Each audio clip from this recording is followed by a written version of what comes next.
me first deep when I saw them in the ring. Got the 15 little nigga, I was out with a plan. Fuck everybody over again to the band. Yo, what's up guys? Drew here, and today I'm gonna show you guys how I made this Jugg edit and how you can make it too.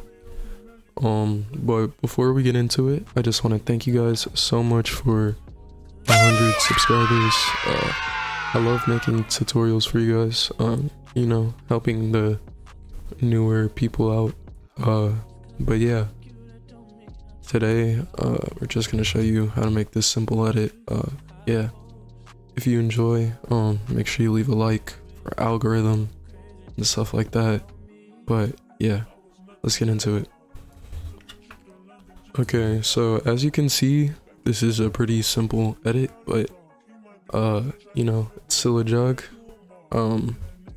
But you know, first thing you're gonna want to do when you're making this, you're gonna want to mark your beats. So there's two methods that I usually use to mark my beats.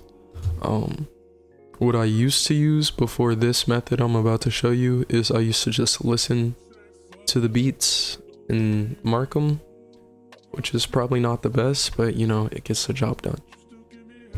So what I'm about to show you is how I mark beats now. Is I go to my music, which is down here. Then I right click on it, I go to keyframe assistant, then I go to convert audio to keyframes.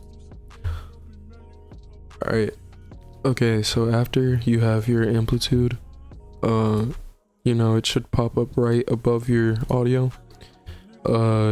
You're gonna want to press U on it, and then you're gonna want to go down to both channels and then click on the slider until it's highlighted, and then go to your graph editor.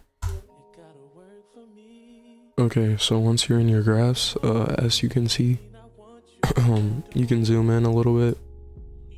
You can see every time when your like the line goes up, that's probably a beat.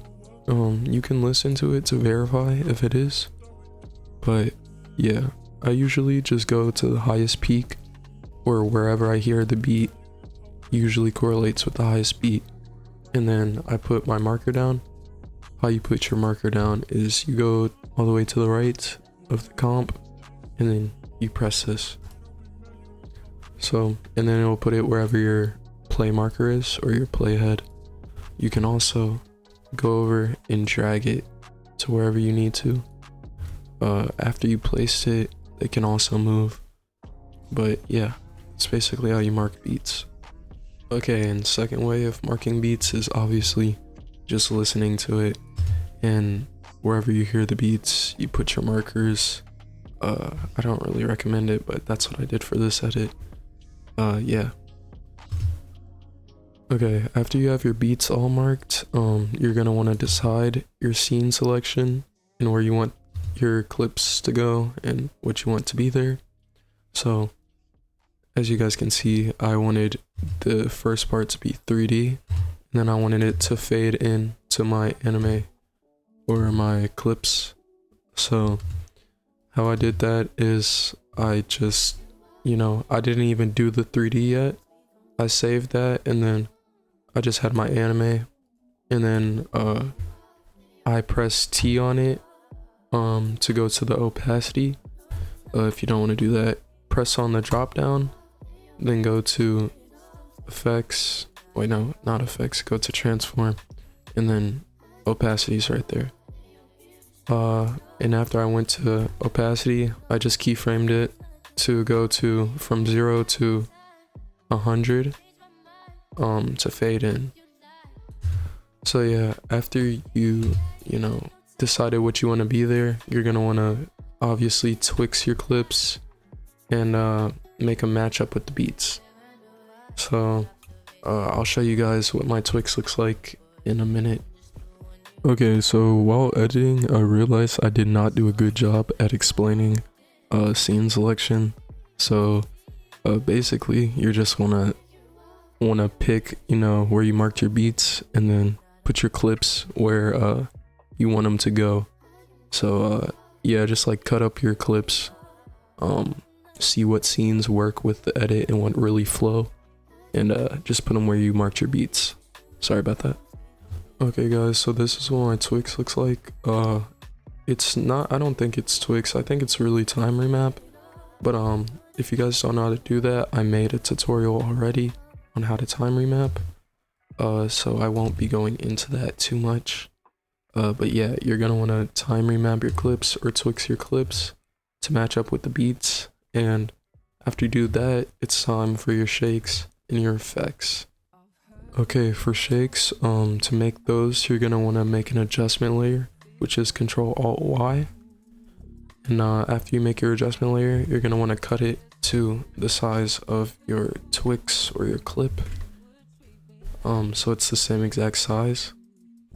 And after you do that, you're gonna want to add the effect S_shake to it. Yeah. After you add S_shake, you're gonna want to also add the effect transform. And then you're gonna want to drag it to the top. So for my edit here, I use transform. You don't have to. It basically does the same thing as scale. So if you can see, your scale is how like zoomed in your clip is and how not, you know, how zoomed out. So you can, you know, play with that. I did a zoom out on this clip, so yeah, that's why I use transform. And also I forgot to mention, make sure you put motion tile on your clip. What motion tile is, I'll show you guys. Basically, when it's zoomed out, it doesn't just show like pure black, it shows a mirrored image of the clip. So this is it off. It's also on the shake, so sorry. But yeah, as you can see, that's it off, and if you turn it back on, that's what it would look like. You're pretty much always going to want to use that, unless you're not going to use it for like, you know, a stylistic choice. But yeah, after you have all your motion tile and your shake and your transform on, you're going to want to hide your shake for now by pressing this button, or just delete it and add it back whenever. So for your transform, you're going to want to zoom all the way in or all the way out if you're doing a zoom out or a zoom in. For this one, I did a zoom out, so I pressed the stopwatch next to scale on the transform, and then I went all the way to the end of the clip and I changed it to 100. And I also graphed that. So to graph it, you're gonna want to click on your clip, press U, and then see where your scale is, click on it and go to your graphs. Now I don't use AE graphs, like I said, I use this plugin right here, but if you want to copy my AE graph, it looks like this. And for this one, it would probably be something around that. But yeah, that's my graph. I used a pretty sharp graph because it's a sharp clip, and you know, I just wanted to make it like a hard shake, no hard zoom out. So yeah, after you have that, you're gonna want to add your shake now. So you're gonna want to press back on your shake, re-enable that, and I'll show you guys my shakes right now. My settings, I put the amplitude at 4, and once you put your amplitude at 4, click the stopwatch. And my frequency for this shake was 7.3 or 30, and my X shake was 151. My Y shake was 74. My Z shake was 49. My tilt shake was 2. Now you can change this whenever, so you know, like you can change it to your liking. This is just what I had for this edit. Now you're gonna want to go to the end of your clip and make the amplitude 0. Now after you make it 0, you can keyframe it to, you know, your graph. I'll show you guys my graph right here. On AE it looks like this. Don't worry about this part. It looks like this. It's pretty much the same graph as the other one. It's just a pretty sharp graph. Okay, so yeah, just mess with your graphs. You know, just see what works for you. I think the graph is either this one or this on, what's this, the flow plugin. Now after you have that, you can drag your 0 that's at the end of your clip, and you can drag it in a little bit. So for me, I dragged it in about, I want to say 2 frames in, and then I went back to the end of the clip and put the amplitude up to, you know, higher. So what this basically does is it makes the shake slow down, and then it speeds right back up before going into your next clip to make a little like transition. So if you guys don't understand what I'm saying, it basically just fades into the next clip by having another shake. Like the amplitude goes to 0 and then it fades into the next shake. Now I didn't do a good job of that on this edit, but yeah, like I said, if you want to do that, just take your 0 keyframe, drag it in a couple frames, then go back to the end of the clip and change your amplitude to about, you know, about what it started at. So for me that was 4. For some reason this is higher, but yeah, it's basically how you do it. And yeah, now I guess it's time for effects. Okay, so for effects on this edit, you're gonna want to make an adjustment layer, which is Control-Alt-Y, and after you make an adjustment layer, you're gonna want to add, you know, whatever you want to it. Now your effects don't matter too much, but I'll show you what I use here. So what I used here was warp transform, and how you use warp transform and what it does is, as you can see, it basically stretches out the clip to on the Y and the X axis. So if I change the scale Y up, it'll stretch the clip upwards, and if I change the scale X, it'll stretch it to the side. So you can probably already see how this could be pretty cool, and you can use it pretty creatively. But for this edit, it looks like I just had the Y turned up to about 1.49, and I didn't change any other settings, and then I went to the end of the clip and changed it to 1, which is normal. So when you're doing this type of warp, you're probably going to want to make your graph a little smoother and a little less fast.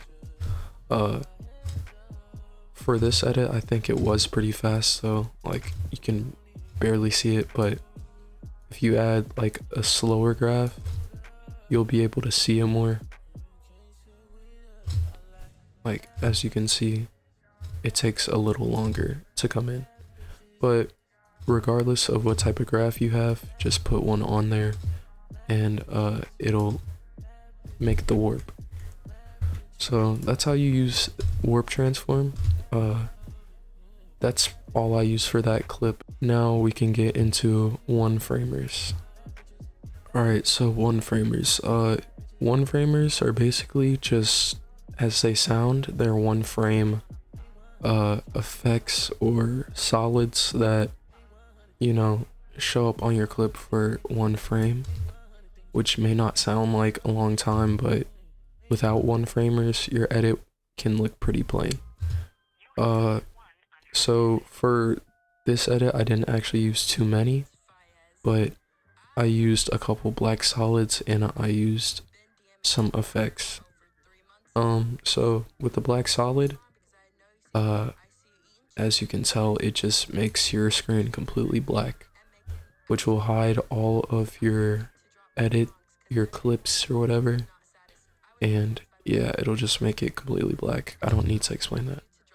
Now, your effects, all I did was do Control-Alt-Y, make an adjustment layer, and then you're gonna want to cut it down to one frame. So hold on your playhead, move it up only one, so it goes to one frame, click back on it, and cut it down. So once you have your one frame adjustment layer, you're gonna want to go and make, you know, just put an effect on it. So with one framers, you can really mix your effects to make it look how you want to. For this one framer, I put displacement map. You can copy these settings. Now I also put Gaussian blur. I like using Gaussian blur or some type of blur on your one framers. I would recommend it. It looks pretty nice to me. If you don't want to, that's okay. But yeah, that's how I did this one framer. And this is on top of, you know, just a clip. One framers can also be a part of your footage too. So let's say if I had this clip, I would duplicate the actual clip, I would bring it up, and then I would scrub through to a point where that's not on the screen. So like it's right here, and then I would put it to about right here. I would cut it down one frame, so it's just that one frame, and then I would add my effects. We can copy these. Now, it honestly does not matter what effects you use.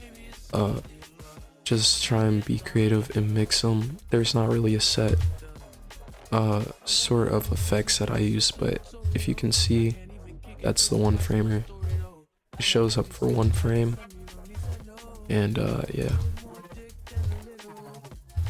Now you can get creative with one framers, like this one.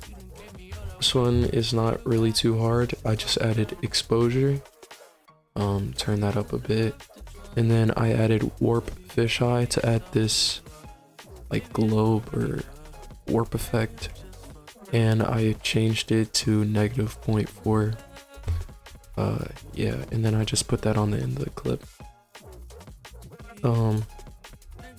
Yeah, it's pretty simple. That's pretty much it. For Jugg, just make use of your warps and your one framers, and you should be good. Like this one, I just used a warp bubble, warped it, and then added a one framer on the end. Yeah, Jugg isn't too hard to you know,